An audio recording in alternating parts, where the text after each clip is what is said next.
First time po natin marinig sa actual. Kasi si Kaufman, syempre, yung performance niya na to, iba po yung nakikita natin.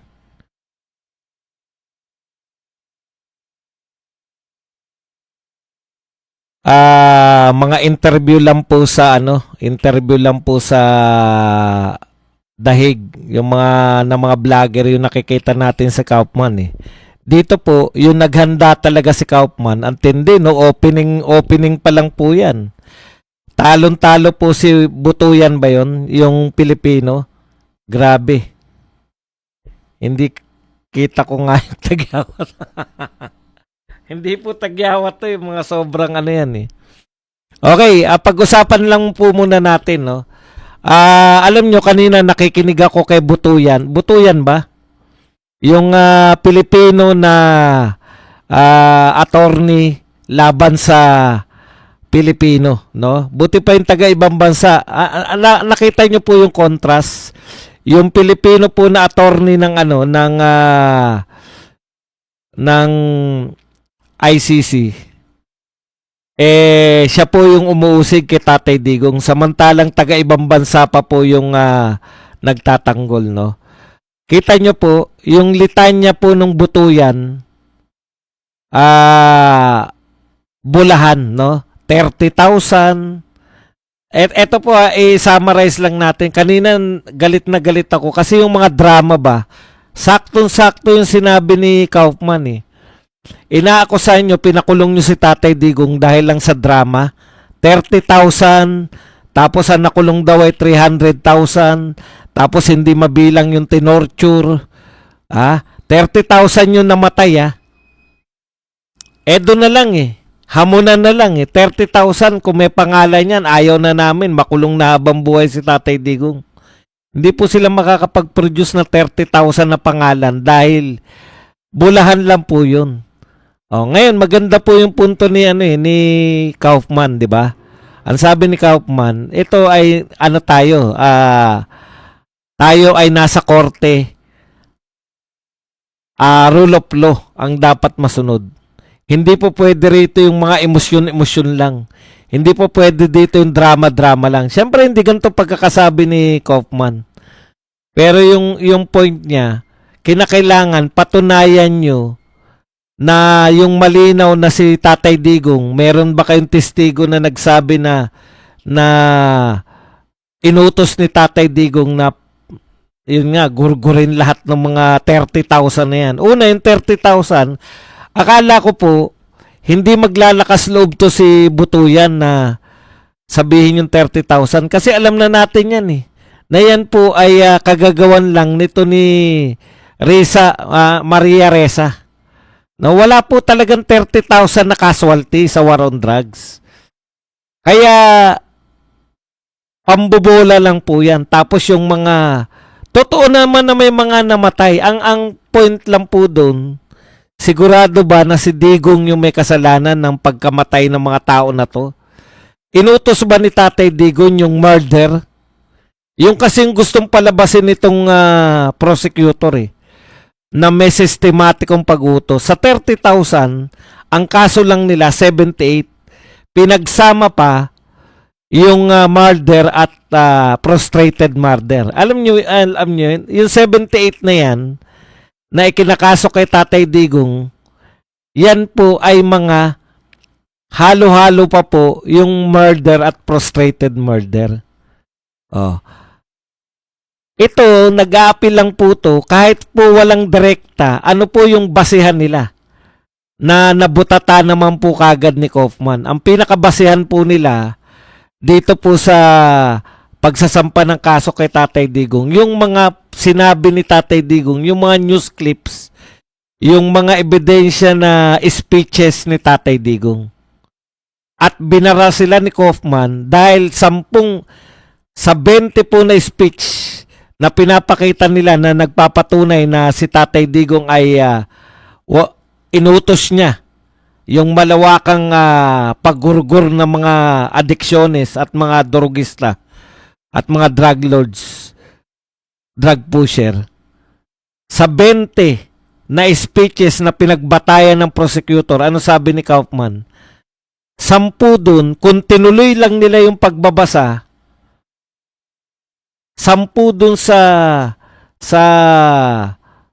speeches na yun, ay in-specify ni Tatay Digong na pag kayo, kakampi nyo ko, sagot ko kayo, pag kayo ay sumusunod sa batas. Pero pag kayo ay nagmalabis, di ba? Hindi kayo sa madaling salita, doon mismo sa binigay nilang 20, 10 ron, pag tinuloy mo, makikita doon na lawful yung inutos ni Tatay Digong na sumunod sila sa batas. Ayaw niya ng pagmamalabis. At maliban doon, may 35 pa na mga speeches si Tatay Digong na dapat yung mga kapulisan ay sumunod sa batas. Totoo po ba may mga kalabisan? Meron. Ang pinakamagandang halimbawa niyan yung kay Kian, di ba? Si Kian po napatay nang hindi nararapat. Palagay na natin na meron pong pagmamalabis. Pero dahil sinampahan ng kaso, naparusahan po yung mga nagmalabis na mga kapulisan. Kaya yung hinihirit po doon ni Kaufman, kasi pinasasama nila ng pinasasama, present po ni Kaufman na yung war on drugs o yung ginawa ni Tatay Digong ay nagustuhan ng mga tao sa Davao, kaya 2 dekada siyang binuboto na mayor. Tapos yan din yung leadership na kailangan ng tao. Ngayon, maganda yung mga presentasyon ni Kaufman.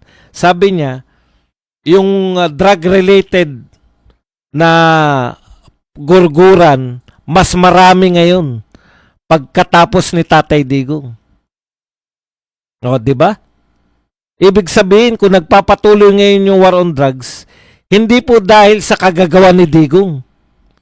Kung hindi, ganun po talaga ang pinipresent nga ni Kaufman. Ganyan talaga yung mga bansa na pinamumugaran ng mga maraming droga, nakakalat yung droga. Hindi naman po ibig sabihin niya na drug related presidente na may kasalanan Ibig sabihin, drug-related na killings, pwede po yan dahil away-away ng mga drug lords, away-away ng mga drug pusher. Oh. Tapos yung iba nanlaban. Marami po dyan. Naniniwala ko sinabayan lang po ng mga sindikato na yung maaring makapagturo sa kanila dahil sa takot nila kay Tatay Digong, yung maaring magdirektang magturo sa kanila, sinabay na nila rito sa war on drugs ni Tatay Digong na ipatigok. Yan po yun Sa kabilang banda, yung prosecutor, nagdadrama dahil walang alam tong mga to Biruin nyo yung pinapresent nila kung paano po nila drinama yan na mga mahihirap. Ang galing ng counter doon ni Kaufman di ba? Pinalalabas kasi nila na anti-poor si Tatay Digong kaya pinapapatay panay mahirap. Di ba yun yung sinasabi? Namatay yan, pinapresent nung buto yan na namatay yung sa mahirap na pamilya, namatay yung tanging naghanap buhay. Lalong maghihirap yung pamilya dahil pinapatay ni Digong. Nawala yung drug, war on drugs Parang may krimen na naganap sa isang taong hindi involved sa droga. Ganun yung pinalalabas ng buto yan Nag-sample ng isang tao na walang kinalaman sa droga, natigok, tapos sinisisi mo kay Tatay Digong. Lahat yata ng kamatayan Wala na pong drogang involved yun kasi naghubad daw yung tao. Kaya alam niyo po, nakikinig ako kay Butuyan Butuyan, na nakikinig ako sa kanya. High blood din ako Ayoko na yata makinig ako. Pero dahil vlogger ako, kinakailangan natin pakinggan Pinipresent niya na yung mga panggugurgur na ginawa. Parang si Tatay Digong, parang naroon Kung makikinig ka rito sa tao na to, parang alam niyo yun, yung pinipresent niya na si Tatay Digong, ito, Tigukin niyo yan, na naroon mismo yung parang mga big boss na sa pelikula.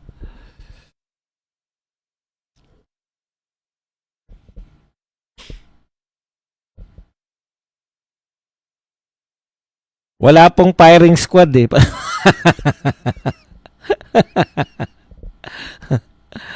Nakakainis. Parang ganito kay Josing Estillero. Bakit mo naman naisipan pumasok dito eh? Alam mo namang hindi tayo magkakampi. Okay. So, pinepresent po nila na talagang criminal si Tatay Digong. 30,000 yung napapatay, 300,000 yung napakulong, marami pang tinotorture. Talaga, may mga torture pa nalalaman. Ito po, click po to sa mga taong hindi taga-Pilipinas. Nakukuha nyo po? Kasi dito, kung dito po yan, magdududa po yung mga judge dito eh.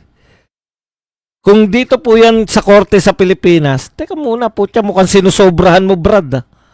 Ang dami, ang dami mong pinapresent. Kaya po, sa tingin ko, kaya ICC, dahil alam nila na mahihiwagaan yung mga judge pag sa Pilipinas yan. Pero dahil ICC, siyempre magugulat po sila. Sa kanila importante po hayop nga dyan sa Europe eh. Malaking issue yung mga torture ng hayop eh. Di ba? Yan pa kaya.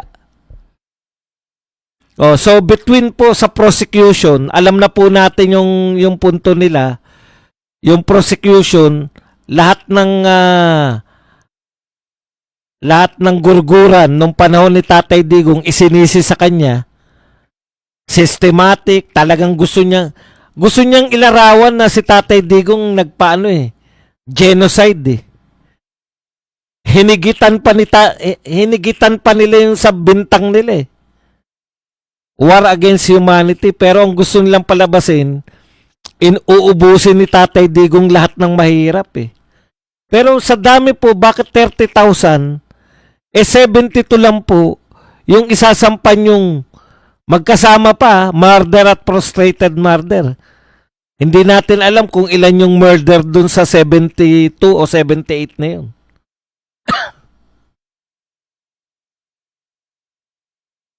Kaya lang, laging binabalik ni Kaufman eh. 'Di ba?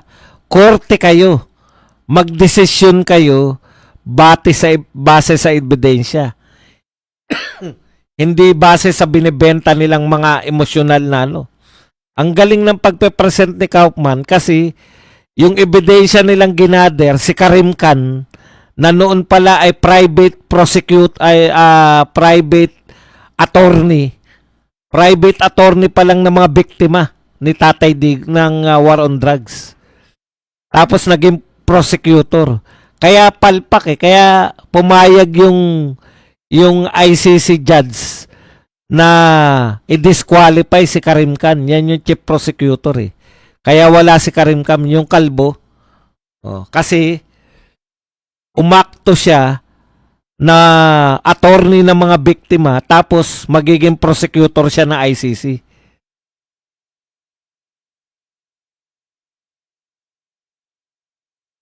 Eto ngayon, tama yung pagkakasabi ni Lori Garcia, ebidensya versus drama. Ang problema, sapat na kaya yun para paniwalaan ng ng ICC judge to si Kaufman. Kaya ako, alam nyo, sabi naman sa inyo si Tatay Digong at ang mga Duterte, matatalino yan. Meron kasing kampo sa mga Duterte noong araw, noong mga nakalipas na panahon, na laging, Kaufman, palitan na yan, Kaufman. O ngayon, nakita po natin kung gaano po kahusay yung Kaufman. Kung parehas lang po yung ICC, kung magiging parehas lang po yung ICC judge, natitingin po sa ebidensya, sa tingin ko po, maabsuelto po si Tatay Digong. Kung parehas.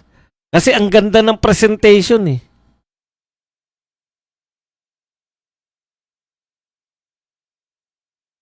Pati yung pambabara niya na, di ba? yung hyperbole, yung ginagamit nila lagi, yung, alam niyo naman si Tatay Digong, yung salita ni Tatay Digong, ang ganda ng pagkakapresent doon ni Kaufman eh. Si Tatay Digong makulay, pati yung pananalita niya makulay. Hyperbole lang yan. Hindi pa nila kino-question yung 30,000 ha. Oh. Kasi parang imposible na iharap eh. 72, ilan ba? 72, 78? Nakalimutan ko na kung ilan eh. Out of 30,000 na biktima, 78 lang. Kasama pa sa 78 yung frustrated murder. Ibig sabihin, buhay. Siguro mga 12 lang. Wala akong ideya eh.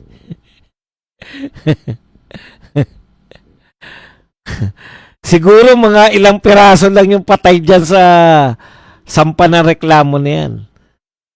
Kaya kung 30,000 po yan, mahirapan silang i-produce yung 30,000 na yan. Tapos sasabihin, ang sinasabi nung buto yan, hindi raw alam ng mga Pilipino. Paano hindi alam ng mga Pilipino?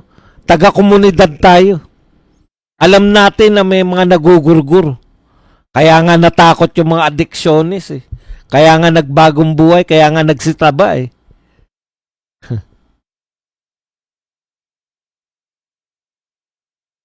Matindi yan pag kunwari natuloy na sa trial yung palalabasin nila yung yung mga yung siyempre i-cross-examine mo yung mga 'di ba? Witness. Si Garma. Witness ba si Garma?